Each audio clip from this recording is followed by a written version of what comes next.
This is Robert Demers for Conman here at the Montreal Comic Con, and I'm here with Wes Craig, the artist of the upcoming Blackhand Comics and Deadly Class.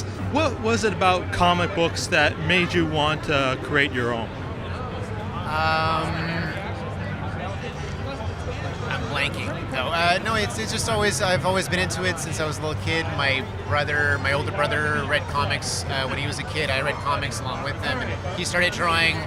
I started drawing too, and yeah, just telling stories is a lot of fun. Being able to kind of tell stories in that way, and using comics for what they're good for. You're not writing a novel. You're not doing a movie. You're telling a story in a very specific way to comic books. So it's just always. I don't question it too much. It's just something that I've just always been interested in. Always had a lot of fun doing since I was a kid. How has it been for you to get to have the independent comic that you created yourself, the Blackhand Comics, to be released in hardcover from Image Comics? It's amazing.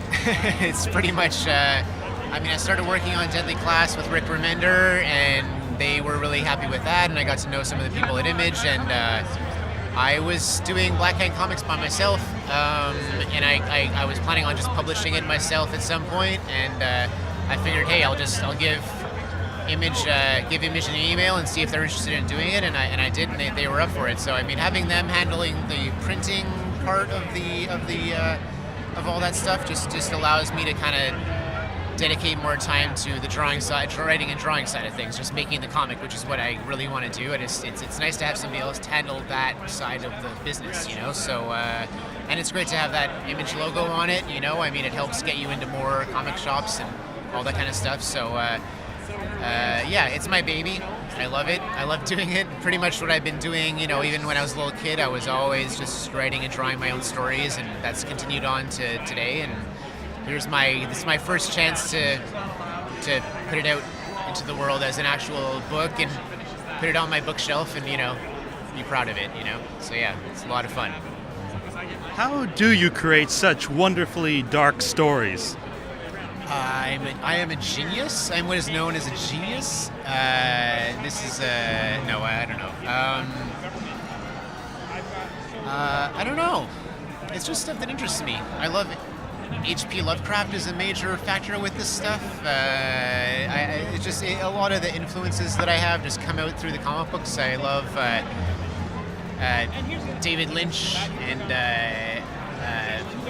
he's not one of my favorite things of all time, but I tap into a lot of that kind of stuff when I'm doing Blackhand Comics, and some of the creepier things you might have seen in the Stanley Kubrick movie, or I love old Twilight Zone and old pulps, old H.P. Lovecraft stuff is a big influence. So that all kind of funnels through my mind and comes through my fingers when I'm when I'm drawing them, So yeah, that's it.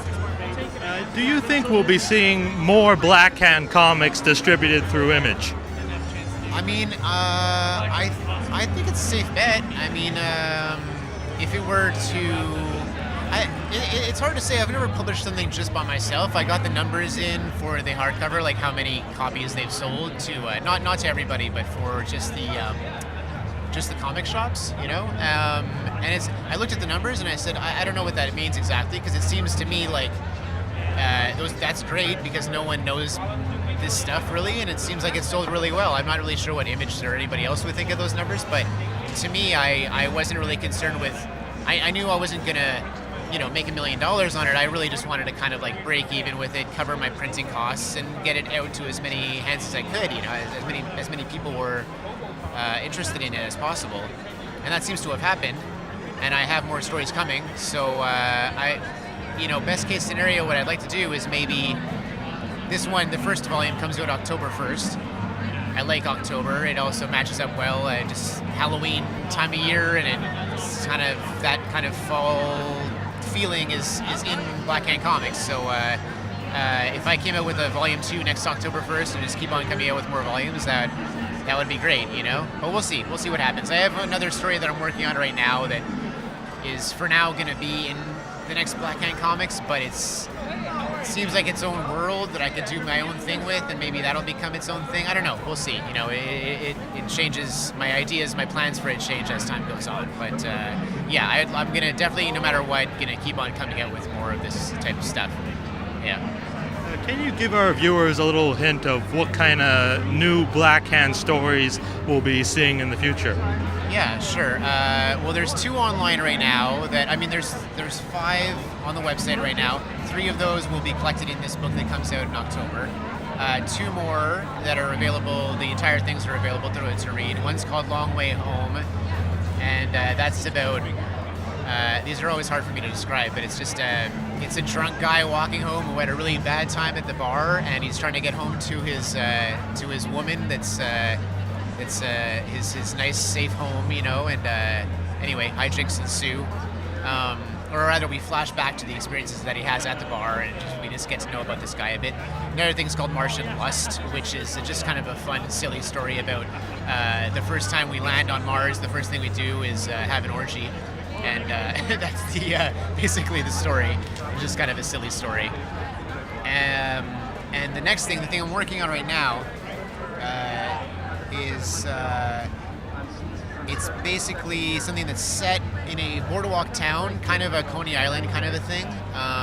Coney Island set in the late 50s, and it talks about this one guy who's kind of a ladies' man on the boardwalk, but the idea is to do a lot of stories set in that world, but it's all set in that world, but each story would be from the point of view of a different person that lives on that boardwalk.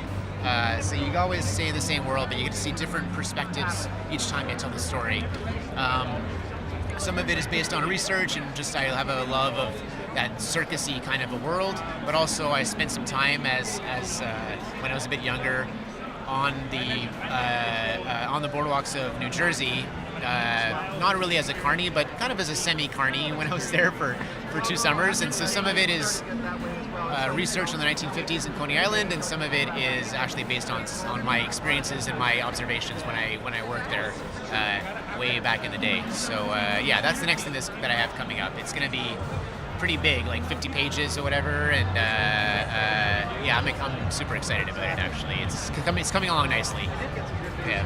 Well, thank you so much for talking with us, and enjoy the rest of the Montreal Comic Con. Great, thank you. Thanks, everybody.